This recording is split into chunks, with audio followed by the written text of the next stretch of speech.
from Colombia. He is one of the throwdown judges. He was also the winner of the 2019 overall best use of gamification design for adult learning programs. And he is going to, he was receptive to beaming in to talk with us about game design, gameplay for just a short session this morning. So thank you so much for being here, Javier. We love you, miss you, see you soon. Okay, all right. No problem. So happy to be uploading head there with you guys. Hope I could be there. I'm going to do something really fast. So I hope you will bear with me. I will try to go as fast as I can to take advantage of this time that I have. The idea behind this session is when I talking about the application of gamification, I was thinking about how could I design a workshop where you could try to test these things out in 45 minutes. And after thinking it a lot, I concluded it was not possible. So I decided to try another approach. I thought, what if I was the player and you were the game masters? What if I try to make a little bit of improv here and show you how I apply gamification of course, in a model of 45 minutes, it will not be a high quality game, what I will be doing here. But I want you to make you I want you to participate in this process. So you can see how is my thought process when I try to onboard a gamification process, especially for learning. So if you have your laptops, you can use this tiny URL here to enter this Miro. If you have your cell phones, you can scan this QR code. Let me just zoom this a bit so you can see it more clearly. And in this Miro, if you want to interact with me, you can do it through this medium. I think it will be easier than through the camera and the microphone and everything else. So I thought it was a better way of communication. And the idea behind this session is that I will try to show you four steps that I use to create a gamification project through my BEM framework. How do I think a gamification project and how I try to create projects that stand out from everything that's being done. So there will be four stages here. First, we have the motivational framework. Every gamification framework should start here, of course, in the motivational framework. Then we have missions, challenges, goals, and tasks, how I tackle the idea of creating interesting challenges to the players and missions and all those great things, because game design is nothing without creating goals for the players. That's really important. Then I deal with mechanics and feedback rules, how I create feedback and excitement in my game design through the lens of feedback rules. And then I go about working around my feedback loops and difficulty curves. So I want to show you a quick example of how this works. So first of all, if you've managed to enter the Miro, down here, it's something that says, challenge me if you can. So the idea here is that you can place a post-it, right? Giving me ideas of what do you want me to see gamifying? Give me ideas. It is like this improv things in theater where you will give me some ideas and from there I will start working. So it shouldn't feel pre-prepared if that is something. So just grab a post-it from here at the left, I bring it here and I place an example, anything you want. I will try to select something that's challenging enough for me. That's not too easy because that would be boring, but something that I have some pre-knowledge on the topic because I don't want to miss the spot too much, right? So I will try to select something that is not something I perfectly know, that it will be challenging, but that it won't be so hard that I will not be able to do it. You know, in gamification, that's a big thing. You need to push yourselves over the boundaries of your comfort zone, but not so much that you get frustrated. And being this live, I cannot get frustrated with you guys. So, but you can challenge me. So let me see if you have any ideas here so I can start designing for you guys. Remember, I'm the player, you're challenging me, so test me out. Okay. Sales training to encourage collaboration. Amazing, I like that one. Over competition. Okay, or singular goals. Okay, I like that one. I think here is a comment, how you can make compliance safety training fun. big thing. I have done both of these ones, so it wouldn't be so challenging for me. But if I don't have any more ideas, I can start with that and see if I can make something different than the things I have done in the past. Of course, the thing is, if you have gamified a lot, it's hard to come by with new topics because everything you've seen out there, there's nothing new under the world in terms of corporate training and education. So it's hard to find the new topics, but sometimes I get real challenged here. So any other ideas, or should I select one of these ones? Okay, I think, okay, there's another comment here. Build trust in teams. So gamification for trust building. That's interesting. That's interesting. It's not that easy because building trust in teams cannot use this kind of right and wrong answers, and it would take me away from doing simple gamification mechanics like questions and answers. So that I feel that could be more challenging for me. It doesn't have a lot of context, so I would have to make a lot to make a lot of assumptions in the process, but something I could work with. Okay, here's another one. Let me see. How's this working? Fine. It's working great. Amazing. So here comes another two cards. And from this, I will select some card, and I will start my design. Okay, guys. So what do we have here?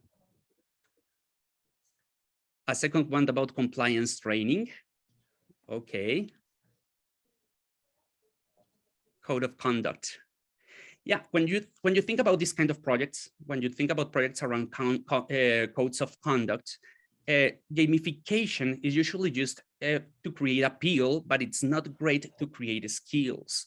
It's great to create skills. I mean, you should usually go to a design where you're trying to create behaviors and not skills. If I'm going to work around compliance and code of conduct, I will try to build skill sets around those behaviors that I want people to learn. And that requires another approach. So that one is interesting as well. Let me see, onboarding for a new call center agent. Okay, an onboarding process. Difficult situations for librarians. I like that one. That seems fun enough. Gamification for, let me see, it hasn't finished appearing. So from this, I'm inclined to do something that has a little bit more of context. I like the one about sales training. I've done this in the past. I'm not sure if I want to do that one. It might not be so challenging. Librarians, okay. Gamification for leadership development. That one's great. That one's great. And it includes a little bit of skill building and a little bit of collaboration. So maybe from there I can give ideas around the other ones. So maybe I can go with leadership building. Gamification for law enforcement. Okay, I need to do that one. Sorry, everyone. I need to work with gamification for law enforcement because I haven't done this, and I think it's a really important topic, and I might get it really wrong, so it can be really fun. So let's do it. So I'm going with gamification for law enforcement. Let me take that away from there, and I will go to my first stage. So remember, guys, my first stage will be the motivational framework. And in the motivational framework is the really important part here because it allows us to understand how the project will be created and it will give us a prediction framework towards what we want to achieve. Because the thing is, motivation is not a single layer thing. You cannot think about a person being motivated by one thing. And that's one of the things that people get really wrong. We try to think what will motivate people towards. It's not what will motivate, it's a lot of things that works towards motivation. And we have a lot of motivational profiles, and we need to try to make sure that all the kinds of motivational profiles are taken into account. So what I do is begin with my driver map. My driver map, I work around 7 drivers. I don't have time to explain them. I will be explaining them a little bit while I'm working on this. I have these little cards that are green, blue, and red. I use it to mark some important things in my design. especially the things I really want to have and those things that are nice to have. Why? Because I need to understand that this can create complexity. The more drivers I try to approach will create more complex scenarios, and others are more simple. In terms of the topic, I try to select which kind of complexity I want.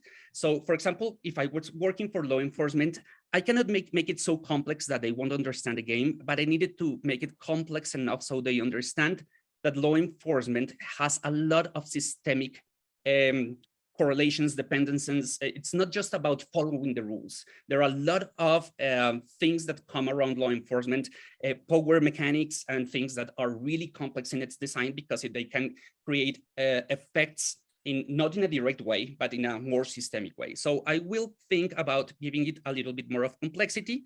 I will not be able to create all this complexity in this time, but I will try to show you a little bit of that. So what I want to do is I want to try to find in all these 7 drivers, different drivers that can make people want to take this course. They want to understand the ethics of law enforcement, or how was it, the gamification for law enforcement officers.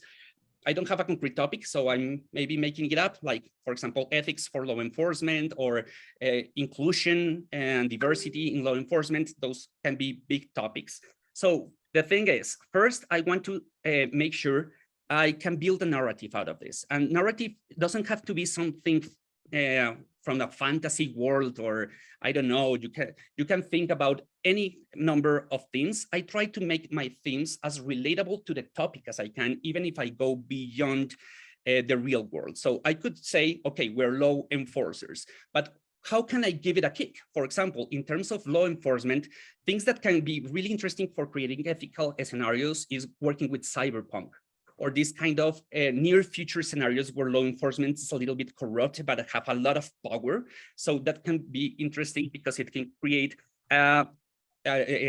places for heroism. Like, I want to be the officer that is saving the law from corruption, for example, from corruption.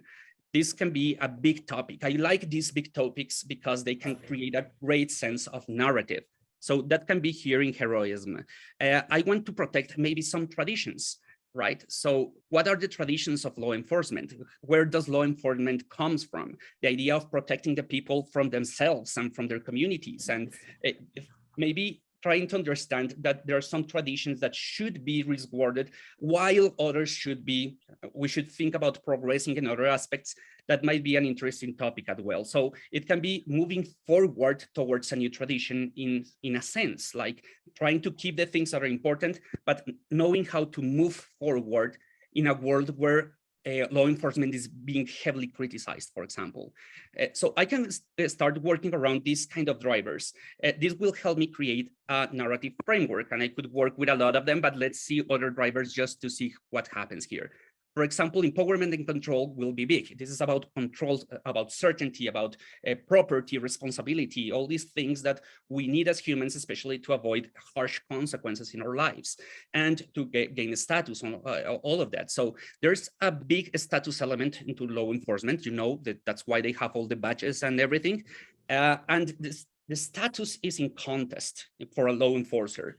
They're working for the people, but they're being criticized by the people. So one of the goals that I could try to create from this course is how to improve the status of the department, of the, I don't know how you want to call it, of the corpus of law enforcement that we're working with. That could be really interesting in terms of a goal that maybe they can relate to, right? So the appropriate use of power, that's something that can be a little difficult because they don't want to feel disenfranchised, and that's something that can happen a lot in terms of how law enforcement is viewed from the outside. So how can we manage power without losing face, something like that, without losing face, without making that power become a hindrance to our work. That kind of things can be interesting as well. All of these drivers, I will use them to create game mechanics afterwards. Of course, this should come from the the intention of the project, right? I don't have a clear intention of a project right now. I'm making it up. But if I have a clear intention, I will see that I can go through all the drivers and start placing stickers around all these categories. Like, for example, interaction. Maybe one of the things I want to do is learn how to interact with the community. What's the best way to interact with the community so they can build trust? Trust building for an officer can be a big thing. So how can I, and there was something about trust building. So we can create something here around that kind of things. Social proof. How can we create social proof around the idea that we are great people? And if you want to place stickers in this thing, that's why you're here. I forgot to tell you that, but if you want to do that, be my guest. So social proof can be something like, how can we show that our work is meaningful and we take it seriously, That can be a PR thing, but it can be also how my behaviors can create systemic reactions in my community, for example. What else can we have? Hedonism. And I will finish with this one because I need to go to the next part. I just made one part. Oh, no, sorry. Hedonism is hard because hedonism is not something we're just to think about. Maybe for this one, I will use mastery because this is something that's more appropriate maybe for gamification and learning. It's about understanding how we can create sense of progress of a strategy, for example. One of the things around law enforcement is that they have protocols, but these protocols are not clad in stone. They're in stone, but a great officer needs to know how to react strategically to situations. So how can I train strategic thinking for law enforcement?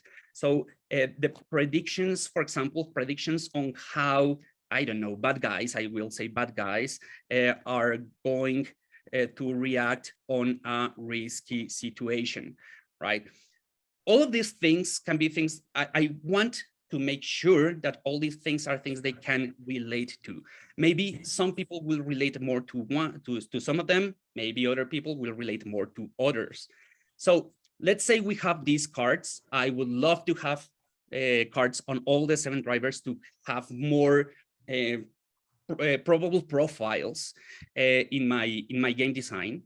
But now that I have this, and underneath there's one for avoidance. If you want to check it out later, you will have access to this mirror. So you want to check it. Avoidance drivers are about pains. Approximation drivers are about gains. So if you don't need something but you want it, that would be approximation. If you need something or are lacking something that you really need, that would be avoidance drivers. Avoidance drivers are great for creating energy bursts, but are complicated to create great experiences because they usually require creating pain on the player. And players can withstand a lot of pain. That's part of being a gamer in a sense. But in a course, we need to be able to manage this correctly. So if we have these drivers, and I will go up here and I will see, okay, so my progress bar, I say, okay, I finished working with my drivers. After working with my drivers, I will want to create missions, challenges, goals, and tasks. Drivers, motivation, it's a process that guides, maintains, and initiates goal-related behaviors. That would be the best definition there is for motivation that I have seen. So it creates behaviors that are goal-related. There's no motivation without the goals. So what we do as game designers is we create goals, artificial goals, of course. We are creating them, but we need to know how to create them because we can easily think that a goal is a task is a goal. We place a task and we think it's a challenge. And no, it's a task. Call 3 times your sales representative. That's a task. That's not a challenge. That's not a mission. So I want to make sure that I create interesting missions. So how can I create these missions? How can I be sure that this element is well performed? So let's see here. So I have my goal design framework, of course. I will open this up so you can see it. And now, in terms of goal design, what do I have? The thing that I like the most about games is that they're, again, not a single objective thing. Many gamification designers start with one single objective because it's how the academy has taught us to think. But game designers don't think this way. We need to make sure that we have a lot of goals because mandatory goals will create a direction, but secondary goals will create engagement. Secondary goals, everything that's optional in a game, it's more engaging than everything that's not optional, that's mandatory. That's the basic intrinsic versus extrinsic principle of motivation. So what I want to do here is I want to bring some of these objectives. I will bring some of them here randomly, maybe these two and one from here. Usually I use all my drivers to create this, but again, for the sake of convenience, I will just use some random ones. So I have trust building, improving the status of the law enforcement body, and the idea of trying to move forward as being an establishment that has a big tradition. How can we move forward and move change or drive change? Something like that. So if we have these three, what I want to do is try to convert the drivers into design goals. And I like to start with the center of these spheres. This first sphere is the narrative sphere. Narration creates a better memory, it's mnemonic. Narration creates motivation because all narratives have a drive. That's why we like binge watching series. It creates a lot of emotion, and it can help me modulate the emotion of my players. It's not just about a placeholder. It's storytelling has a lot of power, and storytelling mechanics can have a lot of power. So what the thing I want to do is try to align, in a sense, the driver with the goals. I don't want to shotgun this and try everything out. I want to make it as aligned as possible, because this will create a more intrinsic approach to a gamification. So improving the status would be empowerment, trust building would be relatedness, and moving forward would be epic identity. So from here, I want to try to figure out what will be my narrative. So in terms of moving forward, you need to fight for what is right. So in a narrative sense, you want to create a scenario where you are the only cop at the beginning of the game that is really interested in moving everything forward and going against those backwards rules that we already have and that we have brought with us from 100 years ago, and make changes. But from there, I will make that my narration in a way that I might want people to be incorporated into my ideals. For example, I'm fighting for what I think is right. Then I have rugs to ropes, for example, in empowerment. If I want to improve the status of the corpus, I need to start in a narrative standpoint where I don't have that status. And even better, I usually try to bring it down into a worse level than it is, like the worst day of your life. Think about, this is the worst department of law enforcement in the whole United States. I don't know. And as we are the worst, we need to improve ourselves to become the best. And everyone hates us, but we need to become the best. That would be a rugs to ropes narrative. And trust building, it's about emotional catharsis. It's about understanding that a story can deliver emotional conclusions. Like when you see a drama and at the end you, I don't know, you cry, or a romantic comedy and you feel like everything is going great. So I might want to create this by, for example, creating a complex relationship with my team members in the game design and winning the trust of those team members in this system. So with those elements, I can start creating a narrative element from which I can start going to the next level. And in the next level, what I want to do is try to create main goals. The main goals are things that are mandatory in the game that you need to accomplish to be able to, for example, move forward. Here, for example, I have resistance, survival, and subversion. I might need to resist the onslaught of law enforcers that are maybe too old or are too on their ways, for example, that are too much on their old ways. I don't know, much their old ways. So this, what I want to do is bring this into an objective, create a clear objective where I can say to the player what you want to do in this game, level and by level. Like in Mario Bros, you want to get to the the last part of the level and grab the poll. Here, what I want you to do is each scenario, you're trying to do the same thing. Having people repeat the same objective will reinforce the objective and the big objectives and the things that I do have to do. So I need to change the way other people think. That might be a way of learning what I should think as a learner. Role-playing is big in Epic Identity, and it helps a lot. Maybe in terms of dominion and control. In terms of dominion and control, I need to be able to control the narrative to improve the status of the corpus, but more than that, I need to be able to control the behaviors of my teammates so they act as I need them. So maybe I can be a consultant for the department, right? And as a consultant, I need to make sure that my main objective will be make sure that everyone is working towards this approach of improving the status. So I don't want, what do you call them? Bad apples, I think. Bad apples can be a great feedback element for later if we want to play with that element. And emotional catharsis. What do I want it to be my main goal in terms of emotional catharsis? So we need to build trust and collaboration. So I want to, for example, I can create a metric of trust by accruing acolytes, for example. So I can have some acolytes, and my part of the design will be, okay, you need to be able to bring people towards your ideology so you can create agreement and collaboration. So you can start sending people and doing things and protecting the world in a better way. So these objectives, as you can see, they're not learning objectives. The learning objectives are underneath the narrative and all these missions. I need to do some skill building things to actually get there, but this might be more interesting for the brain of our players. From there, I can work on my secondary missions. And my secondary missions, I don't have time to go here because this is a big thing. It's everything I can do that relates to my driver, to my particular driver, that helps to create knowledge, of course, and helps improve the odds of winning the game, but they're not mandatory.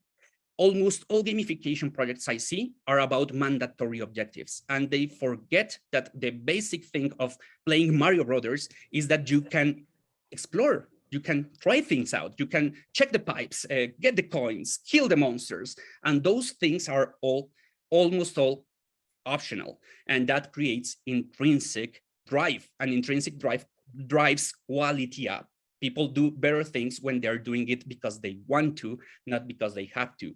And the bonus, if you have this well designed, you can actually profile people. You can actually see how people are reacting to the decisions and the choices you're creating in your game design. From there, where should we go? So let's say we have some goals. We created some goals here. So again, amazing. We managed to complete this challenge. So let's put it in blue. Hooray! No, and then we come to mechanics and feedback rules. And in terms of mechanics and feedback rules, and again, if you want to place stickers on this canvas, that's part of the idea of you being here, right? So if I have to create mechanics and feedback rules, one of the things that people tend to get wrong all the time is what is a feedback element and what is a rule, a mechanic. So people say things like, I want to use points mechanics, and I suffer every time I hear that kind of things, or leaderboard mechanic, or no, they're not mechanics. Mechanics are rule sets. Leaderboards are interface elements to give you feedback. But how will I use those leaderboards? That would be the mechanic.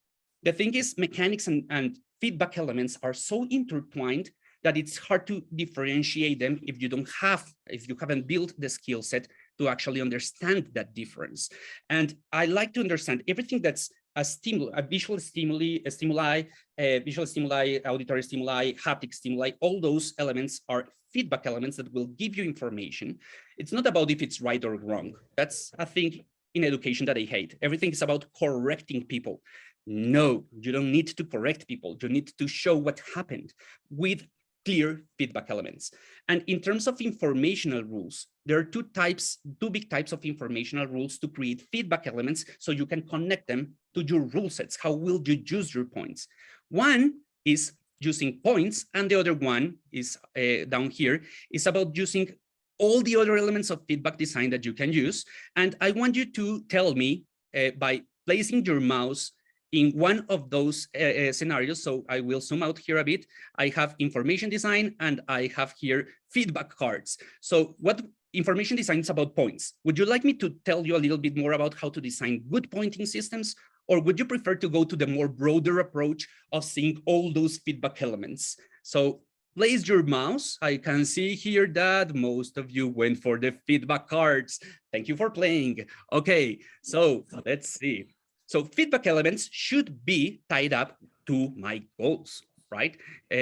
Feedback is the way I create the sense of accomplishment. So one of the things I like to say is a reward is not the outcome of an activity. The reward is the neurological process that you get activated when you feel something is great. Like, for example, if I give you a hamburger for being here, but the hamburger is horrible, it's horrible, it has things you don't like, I hate pickles.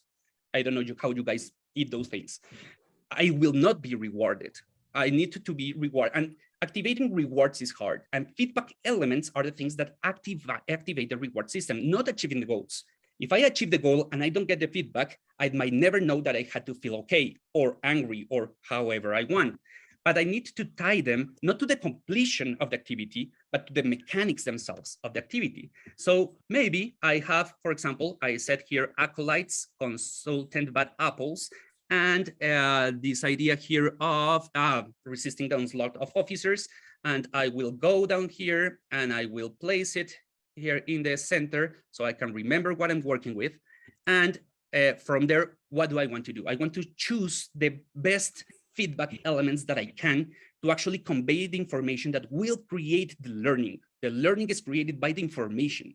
This is really important. You do, you test, and then the feedback is the gap between what you thought was right and the reality of what you accomplished. And when you know that gap, you can improve by repetition. So here, for example, if I have epic identity, resist the onslaught of law enforcers that are too built into the old ways, what kind of elements can I use from my feedback elements in epic design?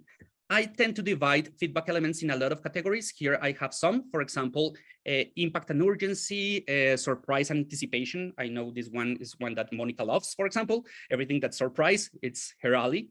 Insignia in the sense of things that indicate stuff or progression. You can just from those elements try to create a whole context of information around one goal. One goal can have multiple feedback elements, and they usually do. In a game, each goal has multiple feedback elements, all attacking your senses to try to make you feel how the designer wants you to feel. This is really important. So, for example, we have post-progression, ceremonies and rituals, self-discovery, imminent destruction, identity insignia, community acknowledgement. All of these things are not mechanics, are feedback elements. So, for example, if I'm talking about resisting the onslaught of the old ways, maybe I want to know what was my impact over the cost. And I don't know why this isn't translated, but this is impact over the cost. And maybe I want to enlist, this is enlist new people to my cause so they will help me move along these new ways.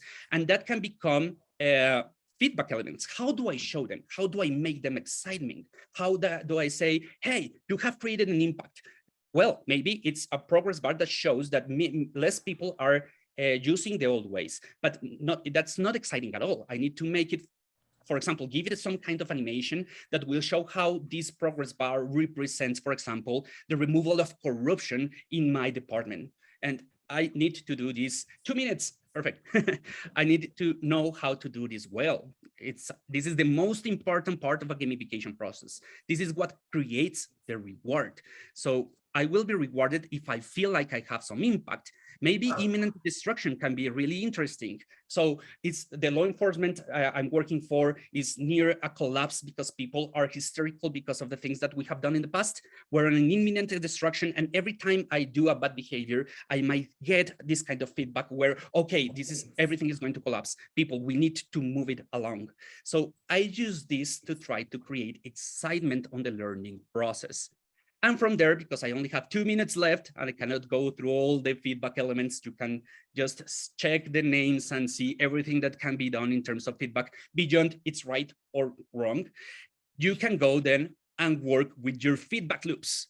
And I don't have a lot of time to talk about feedback loops because this was too much. And I try to talk as fast as I can in a language that's not my own. So I hope you can understand. But I will give you the sense, the basic sense of what I'm trying to do here. Just the basic sense. All these cards are game techniques that help me manage my feedback loops. And my feedback loops are built around keeping uncertainty in the best level possible. Why? Because I have this uncertainty and flow chart that says something that's, for me, really important. Too much certainty of success or too much certainty of failure will create anxiety or boredom and will create disengagement. So if you create positive feedback loops, for example, by creating rewards for the best and punishments for the worst, you will create a positive feedback loop where you will make sure that the worst will keep doing it worse, and those that do it right will keep doing it better. But that will create disengagement for both of those groups, for both of them, even for the ones that are winning the prizes. So games, what they do is they try to compensate this using negative feedback loops. So I want just to use a positive feedback loop to reward, for example, moments where it's really important for me as a player to feel like I'm progressing and I'm getting power-ups and everything like that. But the negative feedback loop is there to make sure you don't get bored. And these negative feedback loops work something like this. And with this, I will finish my presentation, I promise. So you have a challenge, right? From that challenge, you can have outcomes. Outcomes, I said successful challenge or unsuccessful challenge. But it's not just that. You know, if you play darts, you can be a little bit successful or a lot unsuccessful, right? You can have it really wrong or really right, but there's a spectrum. And if you play with that spectrum and you create your outcomes, you can do even better things. But in this simple scenario, what I want you to think about is if I make a successful attempt of, for example, reducing corruption in my law enforcement department, I will level up, I will get more recognition points, for example, or things that will show me that I'm better at it. I can then do more complex missions because I need to increase the challenge to keep, again, the uncertainty. I increase the challenge because when I tackle the challenge again, this will increase the odds that I'm unsuccessful the next time. And in game design, you learn from unsuccessful states. That's where the learning comes from, not from answering right, but from answering wrong. So if I get you here, but then I manage your loss in a motivational way, in a way that you gain information or power-ups that help you figure out how to do it better the next time, you will be engaged in your game because you know that you're learning. You will see that progression clearly. From there, you finish your mechanics, and then after finishing your mechanics, you need to test them, of course, because humans are too complex to be able to predict their behavior at all times. Test, test, test, and then ship. And keep testing because there's a lot to learn from a game that's online. And never think a game's complete. It's a design process. And if you manage to think about these key elements, how I can create a great motivational framework, how can I design missions, challenges, and goals in a better way?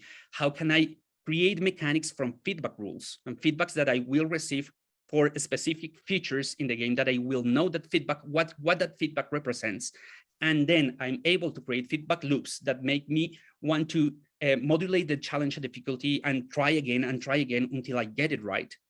Then you will have a learning scenario that's not just engaging, but that is actually helping the learning curve of your students. It's about going beyond just engagement. So I don't think I have time for questions. I don't know, Monica, but hope you like this, this sprint of design.